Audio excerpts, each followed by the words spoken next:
Today, though, we're talking about college football power rankings for quarterbacks. I am not ranking all of the quarterbacks eligible for the 2022 draft. I'm ranking the top 10 quarterbacks regardless of whether they're a freshman or a senior or a bench warmer. Sorry, Spencer Rattler. As we are midway through the NFL season, 2/3 of the way through the college football season, I felt like this was the best time to start diving into which guys might save some of our struggling teams this year, next year, and beyond. It's good sports.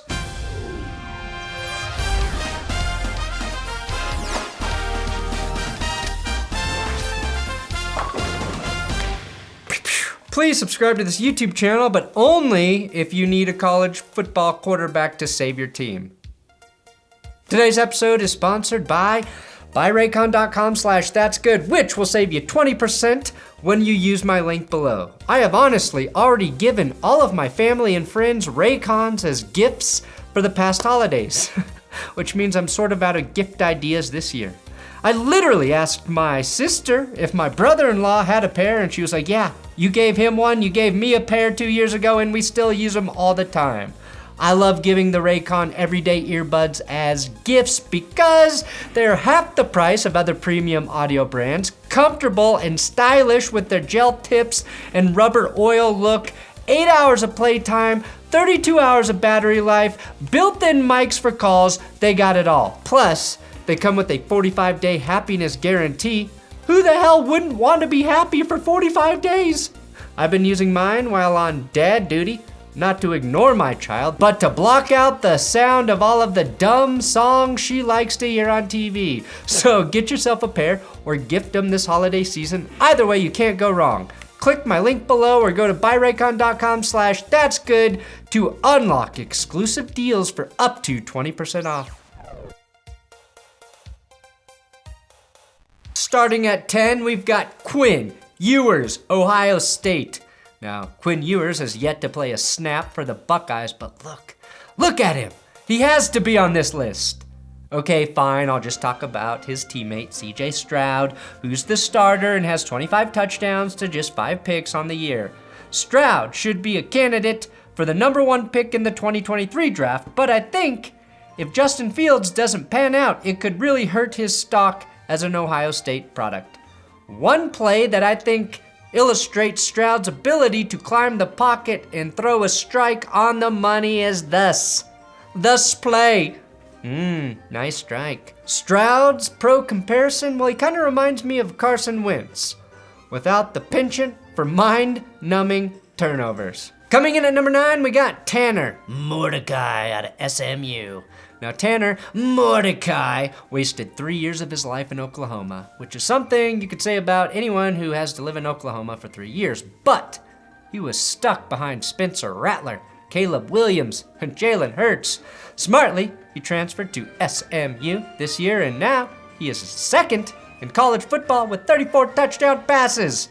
It's hard to read a guy who comes out of the shadows and lights it up in the American Athletic Conference. And SMU did just lose to Houston, which was their first real test of the season.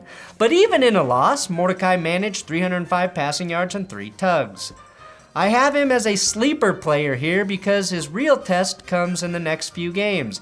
SMU faces Memphis, UCF, and Cincinnati. If he plays well against those teams, you could see his draft stock rise a bit.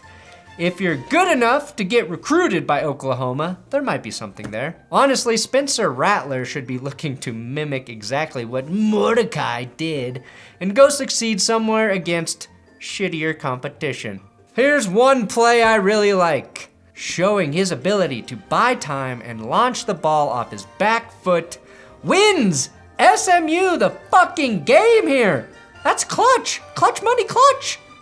Mordecai's pro comparison, Aaron Rodgers.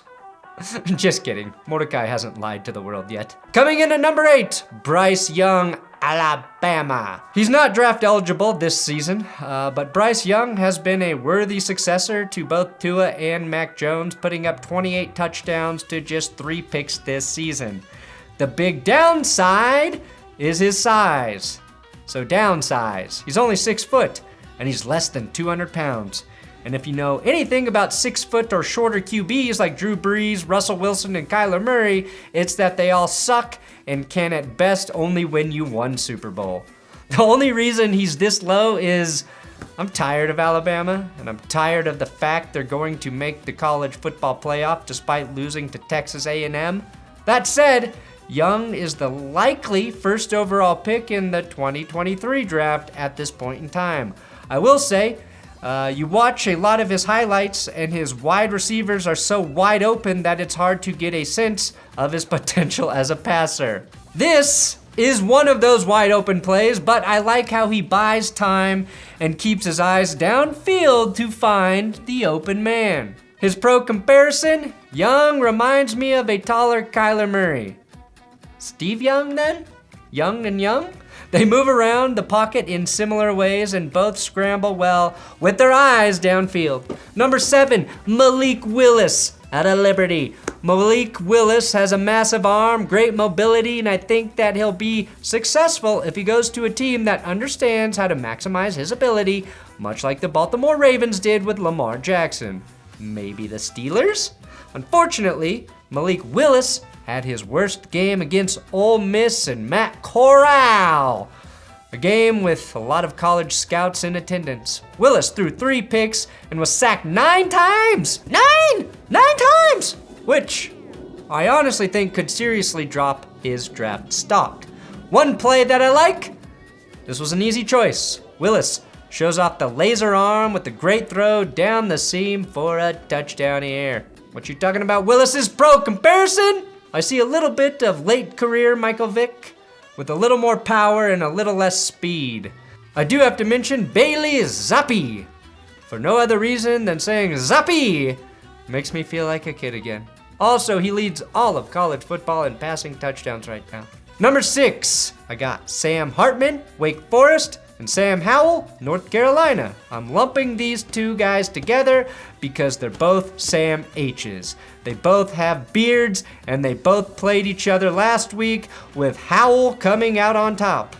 Now, you might recognize this guy from the 2nd season of the docu-series QB1, where Sam Hartman was about half his current weight, completely beardless, and practicing on a patch of grass rather than an actual practice field. Well, he found the protein powder, steroids, and Rogaine, bulked up, grew a nice sea captain's beard, and is currently guiding Wake Forest to a great season. Now, the scouts may not be totally in on Hartman. I think he's got a lot of potential, especially if he stays another season and declares for the 2023 draft. Here's something I enjoy about his game, because it shows off his deceptive speed. And yes, that's code for being quick and white. Pro comparison, Sam Hartman reminds me of Josh Rosen. Not because he's a know-it-all, just because he has a slightly smaller frame and a below-average arm. As for Howell, he entered the season alongside Spencer Rattler as a candidate for the number 1 overall pick, but has dropped pretty significantly, not as significantly as Spencer, when he started the season with a 3-pick loss to Virginia Tech. I think a lot of that has to do with losing 2 great running backs in Javonte Williams and Michael Carter. Howell has had to make up for that, and he's done a good job running the ball, rushing for almost 700 yards and 8 tugs through 9 games. Here's a play that I enjoy. Howell basically looks like his old teammate Javonte Williams. Sam Howell's pro comparison, I see Baker Mayfield inside of Sam Howell. It's really uncanny, honestly. He resembles him physically, and he plays with a lot of that same Baker Mayfield energy. Coming in at number 5, Desmond Ridder, Cincinnati. 6'4", 215-pound Desmond Ridder had the Cincinnati Bearcats undefeated and with an outside chance of making the 4-team college football playoff. Ridder is a prototypical passer that features some good straight line speed on designed QB runs. He's also got some of the sweetest mechanics in college football. His car always works well. Here's a play I like. This throw against Notre Dame. Ridder does a nice job in the face of pressure and hits 1 of 3 touchdowns that knocked off the Fighting Irish in Cincinnati's biggest test of the season. His pro comparison? I see a little bit of old Ryan Tannehill and Desmond Ritter. Pair him with a good run game, good offensive line, and he'll win you some games. You could probably say that about any QB though, huh? Number 4, Kenny Pickett, Pitt. Like a certain Denver quarterback, Kenny Pickett sports the double gloves. What are you hiding, Kenny? Probably just his undersized hands, I would guess. Hand size is never really a problem until you watch Jared Goff try to hold onto the football, or Tom Brady try to give his center a reach around. Obviously, given the proximity, I think you could see the Steelers spin their first rounder on Pickett and not let him out of city limits. And in a head-to-head battle with old Sammy Howell last night, Pickett outperformed him and got the win for Pitt. Pickett also averaging over 9 yards per attempt. The one play? You gotta love Pickett getting out of the pocket, stopping on a dime, and breaking Dan Marino's touchdown record at Pitt. Sweet. Maybe the Steelers can finally make up for not drafting Dan Marino. His pro comparison? It's not just the gloves, okay? But I actually see a lot of Teddy Bridgewater in Kenny Pickett. Not the strongest arm, not the fastest guy, but has good rhythm and touch on his throws and is able to buy time while still looking down the field. Coming in at number 3, it is Matt Corral, Ole Miss. Matt Corral is really tough, and he showed that when he returned from what looked like a terrible ankle injury in Ole Miss's loss last week against Auburn. This season, Corral is averaging 9 yards per completion with 16 touchdowns, but most importantly, he takes care of the ball, throwing just 2 picks through his first 9 starts. Much better than his 2020 campaign, where he threw 14 picks and 10 starts. Oh, and by the way, he has 10 rushing touchdowns in that same span. So if you want a weapon in the red zone, Corral is your guy. Just try and corral him, is what they say. I think the name Corral lends himself to playing quarterback for a Texas-based team. And unfortunately, there's a good chance that becomes the Houston Texans.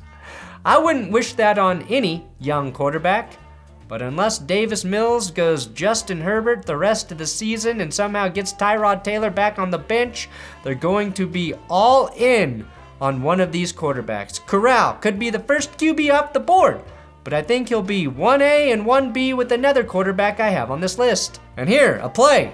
This is Corral running for a touchdown after getting carted off with an ankle injury. Not before, after. Great play, Corral. His pro comparison?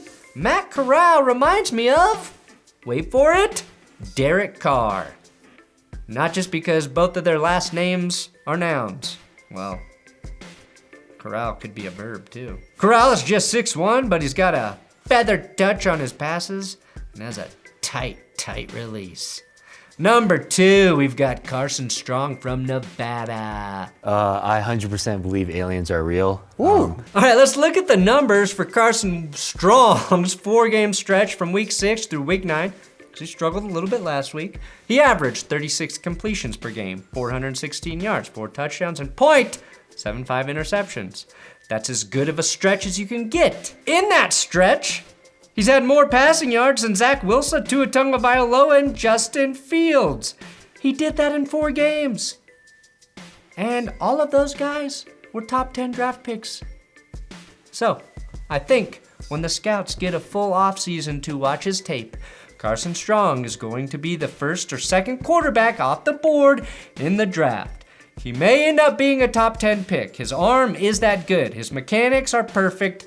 And he makes good decisions and takes care of the football, even though he did throw a couple picks last week against San Jose State. That was easily Strong's worst game of the season, but you could spin it as a positive because he came back from adversity and led a game-winning drive after getting the shit kicked out of him the whole game. There are a couple knocks on Strong we can mention here. He's very slow, like Tom Brady or Phillip Rivers, but he does move around the pocket well and knows how to buy time, which is incredibly important and an underrated skill. He's also playing against Mountain West competition. But hey, so did Derek Carr. Patrick Mahomes was playing against Big 12 defenses. If you require that your quarterback faces SEC competition every week, you can end up with Drew Lock or AJ McCarron. Oh, and my final knock is his facial hair. Please do something about it, Carson. It's too close to Paxton Lynch. Other than that, I think he's a top quarterback prospect in the 2022 draft. Another overlooked part of Strong's game, 15 career punts for 537 yards. He might not be a runner, but he's still a dual threat QB. I've been doing one play I like for these QBs. Here is two plays. I know it's cheating because it's two throws, but they're back to back in a 2-minute drill to nearly tie the game at Fresno State. Situation and performance. His pro comparison, slow, tall, and a big arm with clean mechanics. No, I'm not gonna say Joe Flacco. I'll go with another Carson Palmer, who won a Heisman at USC and was an MVP candidate a few times in the NFL. And coming in at number 1 is Caleb Williams, Oklahoma. In his last game against Texas Tech, Caleb Williams threw for 402 yards and 6 touchdowns. Keep in mind, this was just his 3rd game as a starter. When Williams finally got handed the key to the offense, Oklahoma was trailing 28-7 against Texas, their biggest rival. Williams came in, and the Sooners won 55-48. Caleb Williams will be the number 1 overall pick. The only problem is that can't happen until at least 2024 because Williams is a true freshman. I'm very sorry, Lions, Texans, and Giants fans. You'll have to suck for a couple more years if you really want this guy. One of the best things Williams has done is he's erased Spencer Rattler from the national consensus. Now, Rattler is immensely talented, but severely overhyped and doesn't hold a candle to Williams in terms of his arm, decision-making, or his overall athleticism. Here's one play to highlight his skills. This is a laser 50-yard pass downfield. Not many quarterbacks currently in the league could make this throw. So congratulations for getting the number 1 spot. Caleb, more congratulations, pro comparison. I'm going to get a little hyperbolic about this one, but I think it's warranted. Caleb Williams reminds me of Russell Wilson. Taller, but still very elusive and throws a great deep ball. I 100% believe aliens are real. And that's it, your college football power rankings for 2021. Please subscribe here on YouTube if you want more NFL themed videos, because this is probably the only college one I'll do all year.